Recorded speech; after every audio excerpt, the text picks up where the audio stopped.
उपमुख्यमंत्री एकनाथ शिंदेंनी पालिका कर्मचाऱ्यांसाठी बोनसची घोषणा केली आहे। मुंबई महापालिका कर्मचाऱ्यांना 31,000 बोनस, बेस्ट कर्मचाऱ्यांना 31,000 रुपये, तर ठाणे मनपा कर्मचाऱ्यांना 24,500 आणि नवी मुंबई मनपा कर्मचाऱ्यांना 34,500 रुपये बोनस मिळणार असल्याचं जाहीर झालंय।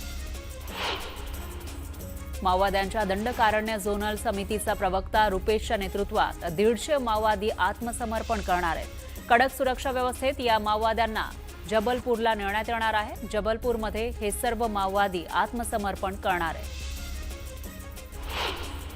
उद्या बीडमध्ये ओबीसीची महाएल्गार सभा होणार आहे। मंत्री छगन भुजबळ यांच्या प्रमुख उपस्थितीमध्ये ही सभा होणार आहे।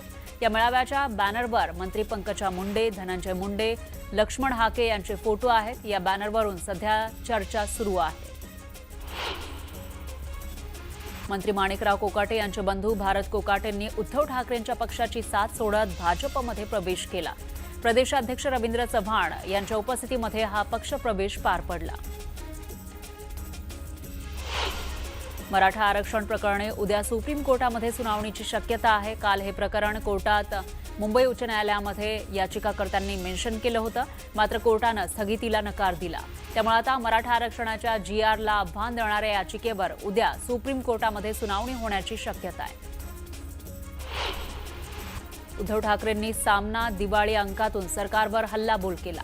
मुंबईची चारही बाजूंनी लूटमार सुरू आहे। बळीराजाचं राज्य राजकारण्यांनी खाऊन फस्त केलंय। महायुतीचं राजकारण असंवेदनशील आणि निर्हावलेलं असल्याची टीका उद्धव ठाकरेंनी केली।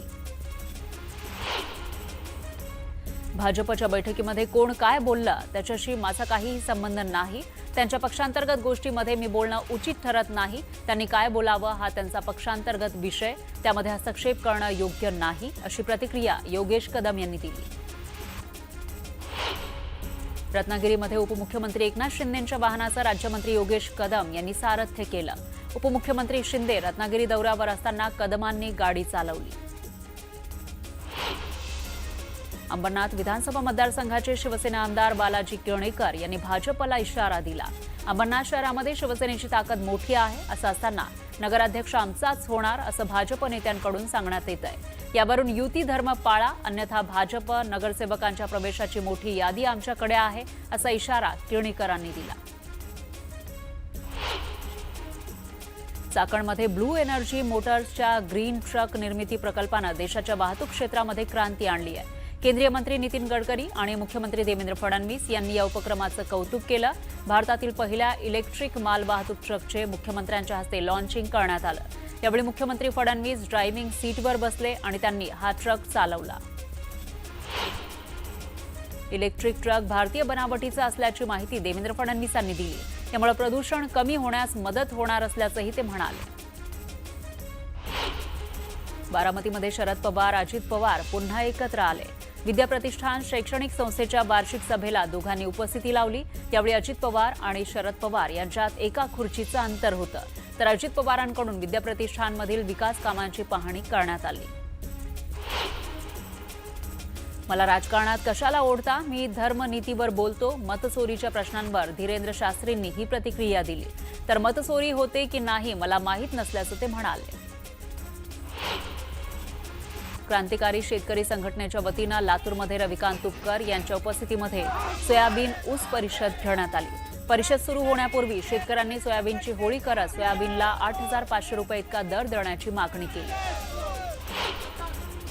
विक्रमगड तालुक्यातील सुकसाळे ग्रामपंचायत अंतर्गत येणाऱ्या 13 गावपाड्यांमध्ये मूलभूत सुविधा उपलब्ध करून द्याव्यात आणि 15व्या वित्त आयोगाच्या निधीमध्ये झालेल्या अनियमिततेची चौकशी करावी, या मागणीसाठी श्रमजीवी संघटनेच्या नेतृत्वात ग्रामपंचायत कार्यालयावर मोर्चा काढण्यात आला।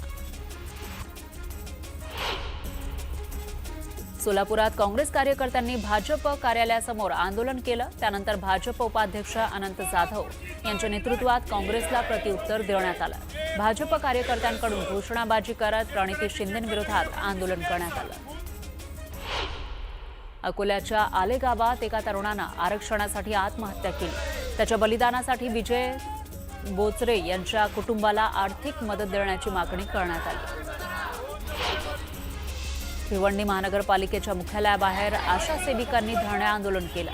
मानधन वेळेवर देण्याची मागणी त्यांनी केली, तर दिवाळीसाठी 5,000 रुपये देण्याची मागणीही करण्यात आली. आंदोलनात मोठ्या संख्येनं आशा सेविकांनी सहभाग घेतला. जळगावात दिव्यांग बांधवांनी उजेड उपक्रम राबवला. दिवाळीपूर्वी 3 लाख पणत्या बनवण्याचा निर्धार करण्यात आलाय आणि त्यासाठी हा उपक्रम राबवण्यात आलाय. पिंपरी चिंचवड शहरातील महिलांनी दिवाळीचा फराळ तयार केला आहे. दिवाळीचा फराळ विदेशात पाठवला जातो. गेल्या 17 वर्षांपासून या महिला फराळ बनवतात.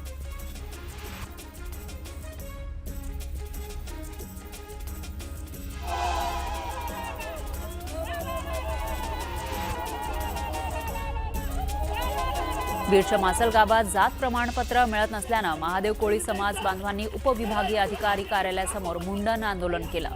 वारंवार अर्ज करून सुद्धा अधिकारी दुर्लक्ष करत असल्याचा आरोप यावेळी करण्यात आला.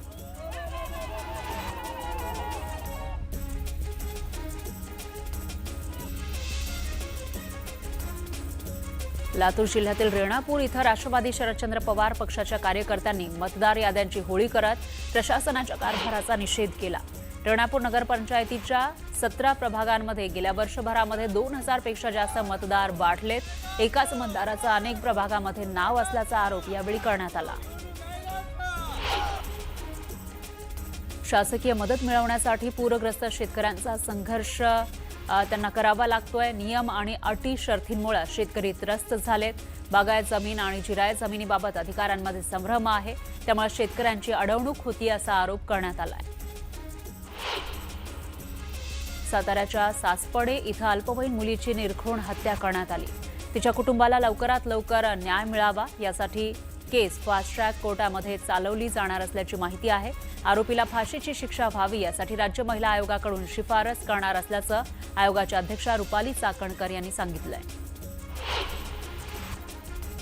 रयत क्रांती शेतकरी संघटनेच्या वतीनं नाशिकच्या एनसीसीएफ कार्यालयाला टाळं ठोकण्यात आलं. मागील वर्षाचे कांद्याचे पैसे न दिल्यानं शेतकरी आक्रमक झाले. जिल्ह्यातील 130 शेतकऱ्यांचे पैसे एनसीसीएफनं थकवले. नागपूरच्या इमामपाडा पोलीस ठाण्याच्या हद्दीमध्ये रेकॉर्डवरील गुन्हेगार निलेश उर्फ बाळा अंबादरे याची हत्या झाली. पैशांच्या वादातून ही हत्या झाली. हत्या करणारे दोन्ही आरोपी अल्पवयीन असल्याचं समोर आलंय. बारामतीच्या तांबेनगर परिसरात टॅक्स कन्सल्टंटला लुटणाऱ्या दोघांना अटक करण्यात आली आहे. बारामती तालुका पोलीस आणि स्थानिक गुन्हे शाखेनं संयुक्त कारवाई केली. पाचोऱ्यामध्ये शेतकऱ्यांच्या विविध मागण्यांसाठी मवियानं आंदोलन केलं. अतिवृष्टीग्रस्त शेतकऱ्यांना दिवाळीपूर्वी अनुदान द्यावं अशी मागणी करण्यात आली. दरम्यान सरकारविरोधात जोरदार घोषणाबाजीही करण्यात आली. परभणीच्या परसावत नगरमधून वनविभागानं 2 वानरांना ताब्यात घेतलं. नागरिकांच्या तक्रारीनंतर वनविभागानं ही कारवाई केली. वारंवार नागरिकांवर हल्ले होतात आणि त्यामुळे नागरिक त्रस्त झाले होते. साताऱ्याच्या पाटण पंचायत समितीमध्ये एकाला महिलांनी जोरदार चोप दिला. महिलांना शिवीगाळ केल्यानं चोप दिल्याची माहिती आहे. अहिल्यानगरच्या संगमनेरमध्ये एसटी बसला अपघात झाला. बसमधील 9 ते 10 प्रवासी जखमी झाले. सुदैवानं अपघातामध्ये कोणतीही जीवितहानी झाली नाही. बुलढाण्याच्या मोताळा तालुक्यातील सर्व शेतकऱ्यांना सरसकट मदत द्या अशी मागणी काँग्रेसकडून करण्यात आली. शासनानं हेक्टरी 50,000 रुपये मदत थेट शेतकऱ्यांच्या खात्यामध्ये जमा करावी अशी मागणी काँग्रेसच्या पदाधिकाऱ्यांनी केली. रोहित पवारांनी मतदार यादीमधला घोळ दाखवला. मतचोरीसाठी फॉर्म 6चा गैरवापर होत असल्याचं त्यांनी म्हटलंय. विधानसभेआधी मतदार वगळले आणि बोगस मतदार घुसवले असा आरोप रोहित पवारांनी केला. हिंगोलीच्या कळमनुरीमध्ये शिवसेनेच्या पदाधिकाऱ्यांची बैठक झाली. आमदार संतोष बांगर यांनी पदाधिकाऱ्यांना मार्गदर्शन केलं. आगामी नगर परिषदेच्या निवडणुकीच्या तयारीबाबत चर्चा यावेळी करण्यात आली. स्थानिक स्वराज्य संस्थांच्या निवडणुकीमध्ये मैत्रीपूर्ण लढतीसाठी गोरंट्याला आग्रही आहे. जालना पालिकेवर भाजपचाच झेंडा फडकणार असा विश्वास त्यांनी व्यक्त केला. शिर्डीमध्ये स्नेहलता कोल्हे आणि पालकमंत्री राधाकृष्ण विखे पाटलांच्या पत्नीनं फुगडी खेळण्याचा आनंद लुटला. राजकीय वैर असताना फुगडी खेळल्यानं उपस्थितांच्या भुवया उंचावल्या. शिर्डीमध्ये पुन्हा शिवाजीराजे भोसले सिनेमाच्या कलाकारांनी साईबाबांचं दर्शन घेतलं. हा चित्रपट 31 ऑक्टोबर रोजी प्रदर्शित होणार आहे. अमरावतीमध्ये कंत्राटदार आणि पाणी पुरवठा कर्मचाऱ्यांनी ठिय्या आंदोलन केलं. कंत्राटदारांचे थकीत असलेले 18 कोटी तातडीनं द्यावे अशी मागणी यावेळी करण्यात आली.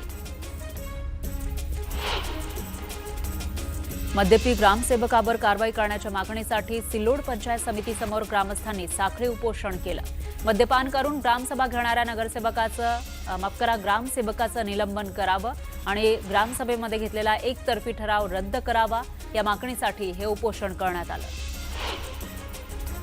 बिहार निवडणुकीसाठी भाजपकडून स्टार प्रचारकांची यादी जाहीर करण्यात आली आहे.